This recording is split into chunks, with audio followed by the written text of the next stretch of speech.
Well, thank you very much, and that was a great honor. I appreciate it very much, Mr. President. Mr. General, Mr. President, great General, great President, thank you very much. This is the day that people across the region and around the world have been working, striving, hoping, and praying for. They have done things over the last month that I think were really unthinkable. Nobody thought this could happen.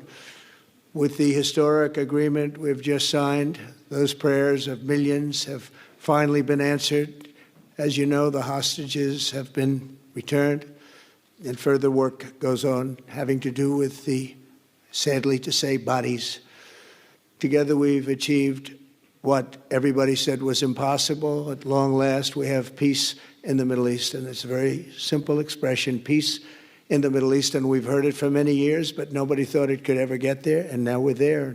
I want to congratulate everybody sitting in these first few rows and standing behind me. I don't know why they chose to stand, but I promise I'll make it short, okay?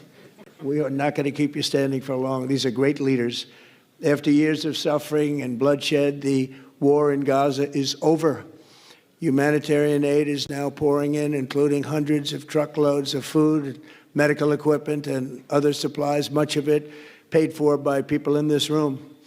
Civilians are returning to their homes. The hostages are reuniting. I mean, it's beautiful. I'm just watching it backstage. The level of love and sorrow, I've never seen anything like it. It's amazing when you see they haven't seen their mother, their father.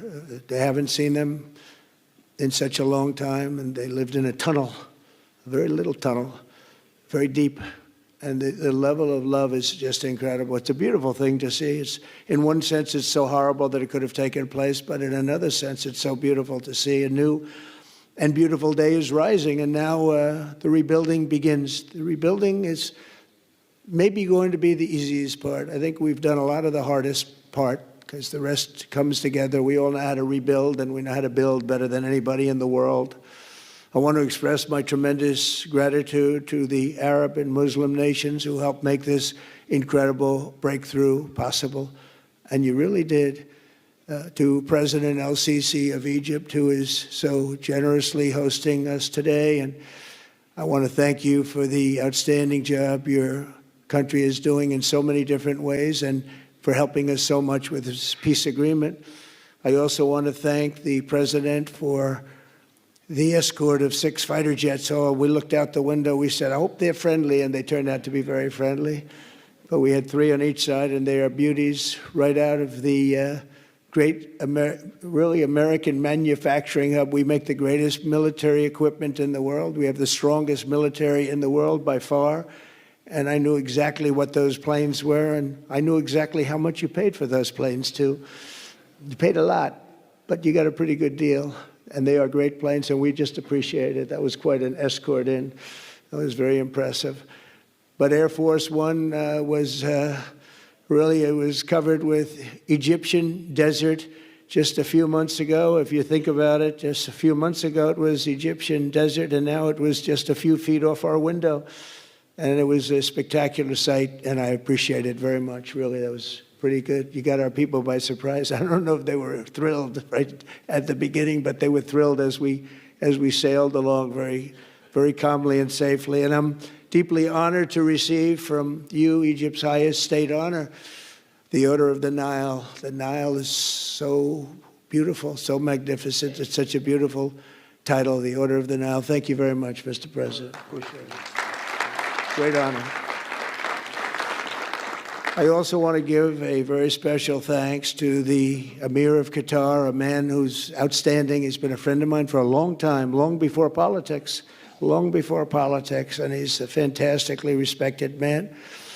His Highness Sheikh Tamim is respected by everybody. He's respected by everybody, and in the most positive way, not only because of power, because of his heart. He's got a tremendous heart, and he's a great leader, and his country loves him. Thank you very much for being here. It's an honor.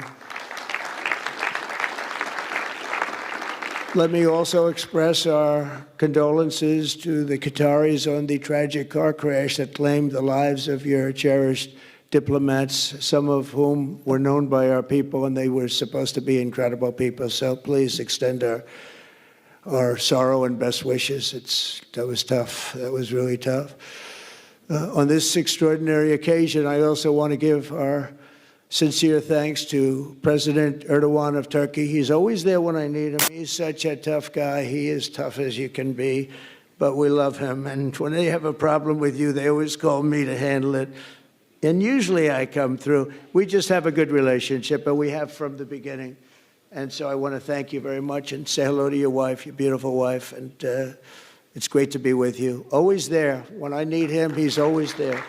Thank you very much, Mr. President. And I also want to thank, I just spoke to him on the phone, His Royal Highness Crown Prince Mohammed, Saudi Arabia, a special friend of mine. Boy, he's come so long and so far, and he's doing a fantastic job for his country.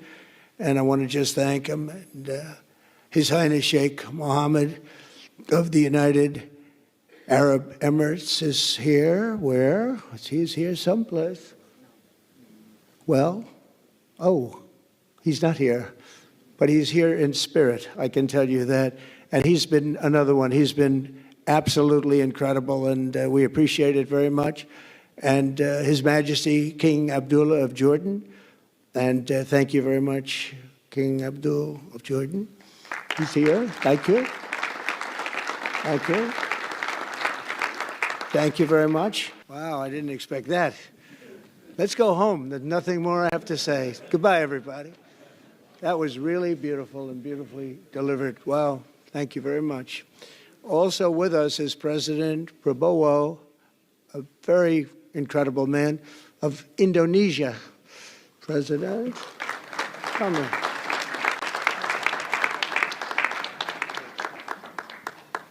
Great job.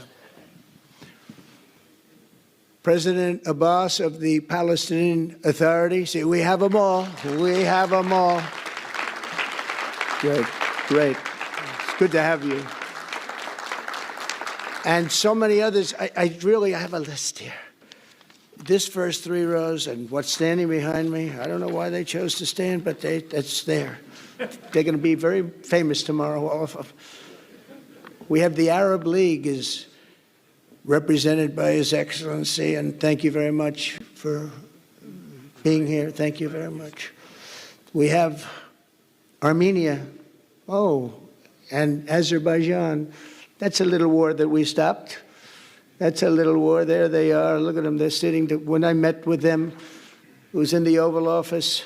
They fought for like 31 years or some crazy number. And they had one sitting on that side of the Oval Office, one sitting. By the time we finished in 1 hour, they were both hugging each other. And now they're friends and they're getting along great. Look at it. So I want to thank you both. That's incredible. Really incredible. So you have Armenia and you have Bahrain, you have Canada. It's so great to have, in fact, the president called and he wanted to know if it's worthwhile. He knew exactly what it was. He knew the importance. Where's Canada, by the way? Where are you? Where are you? He knew the importance of this. He said, I want to be there. So many people have done that. They called. I mean, they heard about it. And these are not people that can do that very easily. They have pretty big schedules, to put it mildly. The most powerful people. And I appreciate you being here very much, Mr. President. Fantastic. Fantastic. And Cyprus, Egypt, the European Union, it's a lot of countries. France, thank you very much, Emmanuel. I would imagine Emmanuel standing someplace behind me. Where is he? I can't believe it. You're taking a low-key approach today. He's my friend. That's great. Good job. Thank you very much, Emmanuel. Germany, the new Chancellor of Germany he's easy to spot because he's very tall and he's very smart and he's doing a fantastic job for his country. Appreciate it very much. And congratulations, a big election. That was a big one. That was going to change things. Greece, we have Greece. We have Hungary. Oh, Victor, where is Victor? Victor. We love Victor. Victor, I call him. You know, I put the little accent on it. You are fantastic, all right? I know a lot of people don't agree with me, but I'm the only one that matters. You are fantastic. He's a great leader. I endorsed him the last election he had, and he won by 28 points. So you're going to do even better this time. You have another election, and you're going to do great, and we appreciate it, and we're behind you 100%. That's Hungary. India is a great country with a very good friend of mine at the top, and he's just done a fantastic job. And I think that Pakistan and India are going to live very nicely together, right? That's not a very, they are. And they're two great, I tell you, leaders, great leaders as far as I'm concerned. Indonesia, we covered, and I just want to say that that's a big country, a powerful country. It does unbelievably well, and it's great to have you. Iraq, we have Iraq with lots of oil. They have so much oil, they don't know what to do with it. That's a big problem when you have so much, you have no idea what to do with it. So thank you very much thank you very much. Italy, we have a young woman who's, I'm not allowed to say it because usually it's the end of your political career if you say it. She's a beautiful young woman. Now, if you use the word beautiful in the United States about a woman, that's the end of your political career, but I'll take my chances. Where is she? There she is. You don't mind being called beautiful, right? Because you are. Thank you very much for coming. We appreciate it. She wanted to be here, and she's incredible, and they really respect her in Italy. She's a very successful politician. We have Norway. Oh, Norway. Norway. What happened, Norway? What happened? Where's Norway? Where is he? We have Johnny. We're going to the World Cup. I can tell you that. Where's Norway? I don't think he wants to stand. Oh, he's back there. Well, we have Norway. Oman, again. We have Paraguay.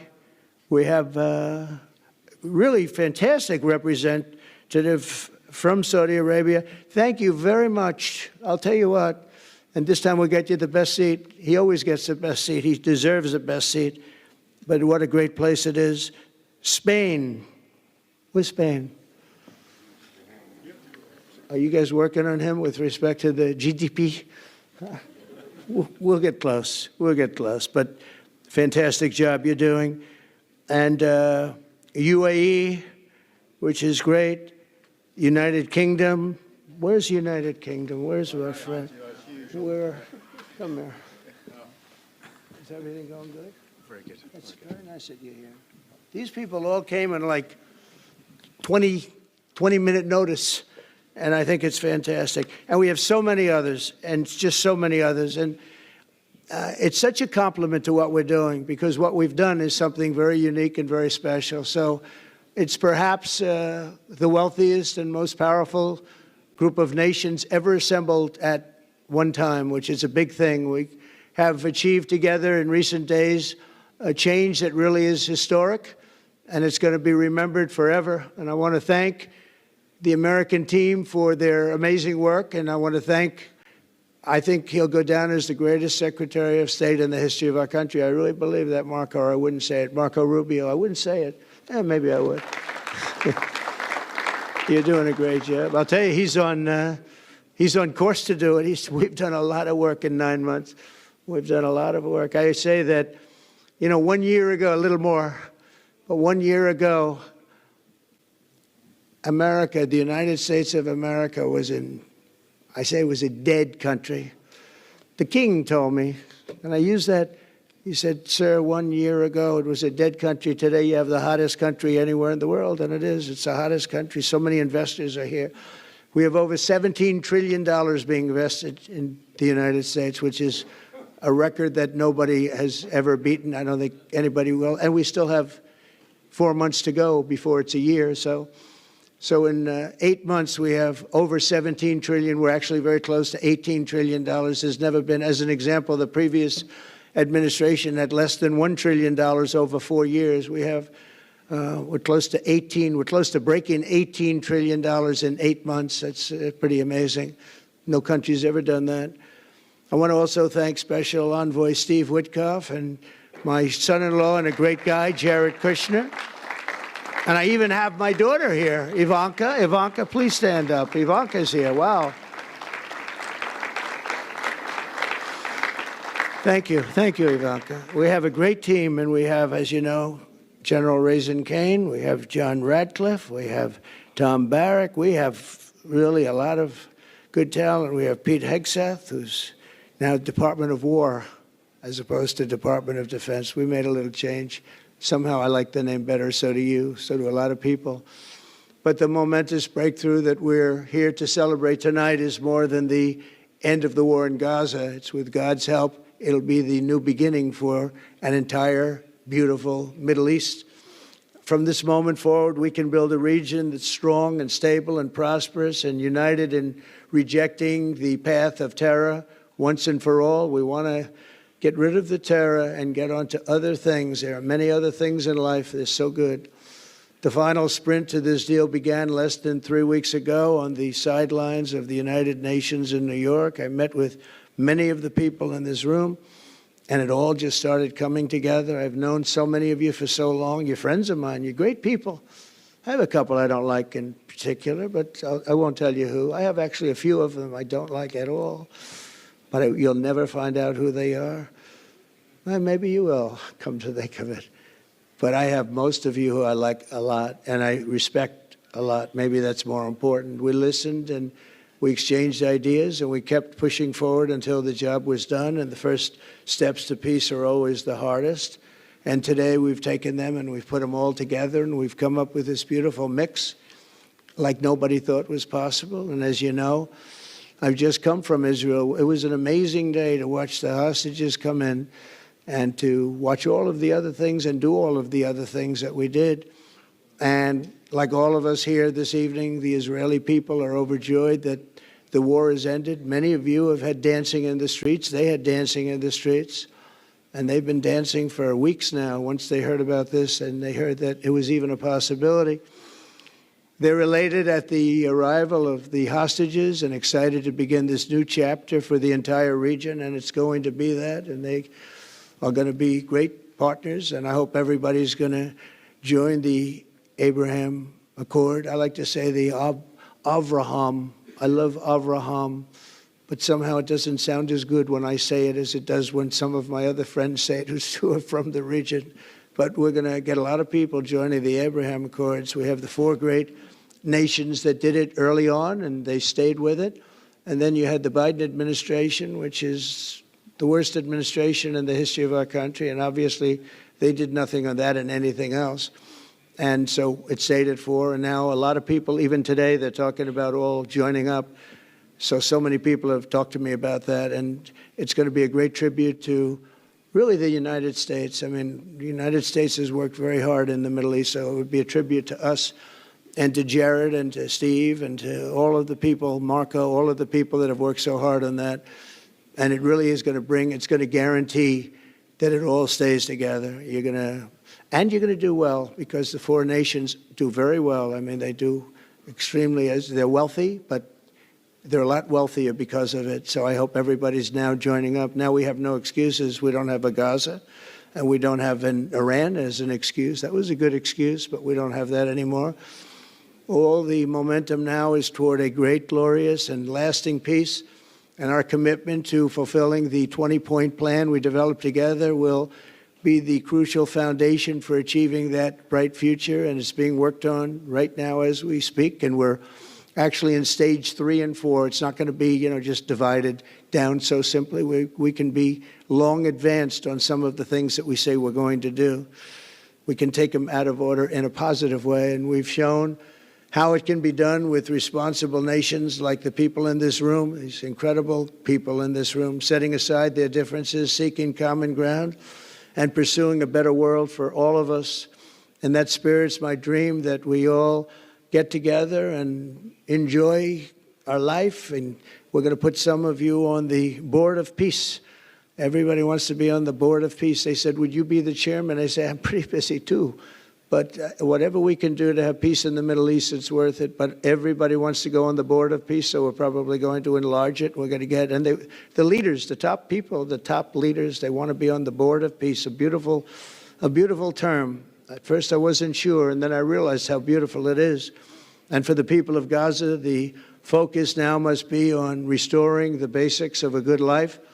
We're going to have a lot of money coming into Gaza and a lot of rebuilding and building. It's not so much rebuilding, it's really building, cleaning up and building. And I'm pleased to announce that numerous countries of great wealth and power and dignity have come forward to me and just today and over the last week to say they want to help in the reconstruction of Gaza, putting up whatever money is necessary. And the money is, of course, it's a lot of money, but it's not much compared to the value or the wealth of these tremendous countries, and they are ensuring stability and success in the Middle East. So when you think about it, it's a very, very small amount of money is necessary, relatively speaking.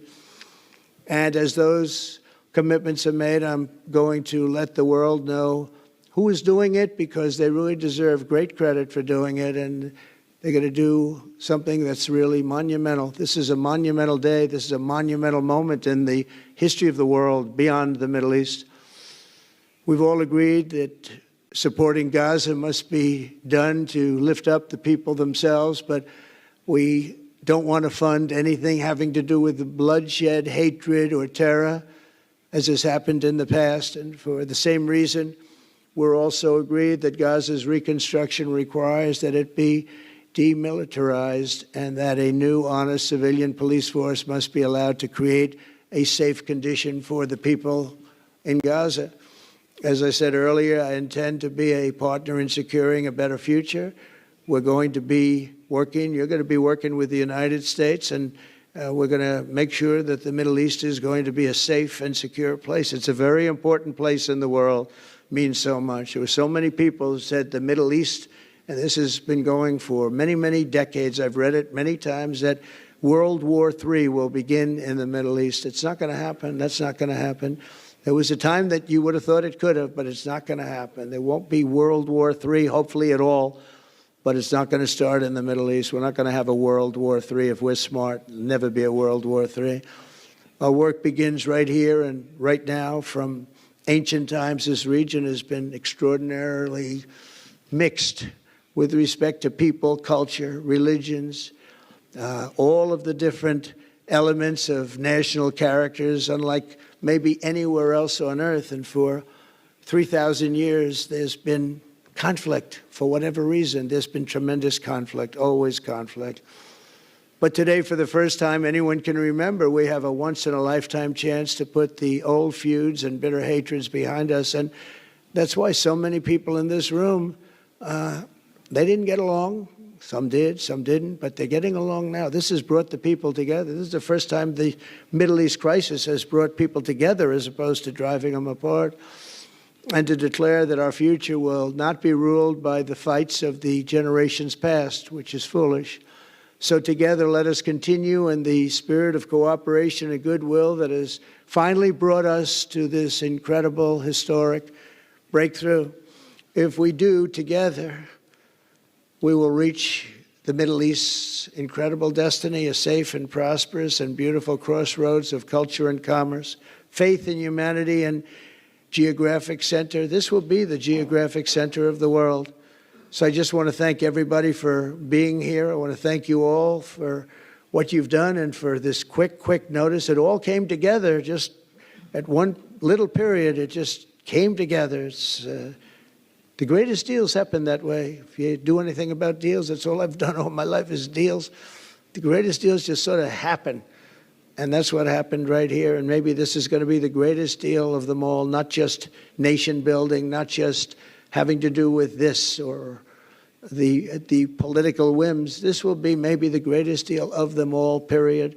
And I want to thank all of you and all of these great nations and this region for what it's gone through and all of the fights it's had, or life over death and hope over strife and harmony over hatred. That's what we want. We want it to be that way because together we're going to forge a magnificent, great, and enduring peace I want to just end by saying God bless you all. God bless the Middle East. God bless your countries. And God bless you. Thank you very much, everybody. Thank you. Thank you very much. Thank you.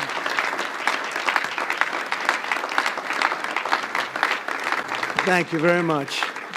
So if we could ask the media to leave, and we're going to have a little conversation with all of these great leaders, which will take 5 minutes, and we'll just talk for a couple of minutes. But if we could ask the media to leave, would be great. Thank you very much. Thank you.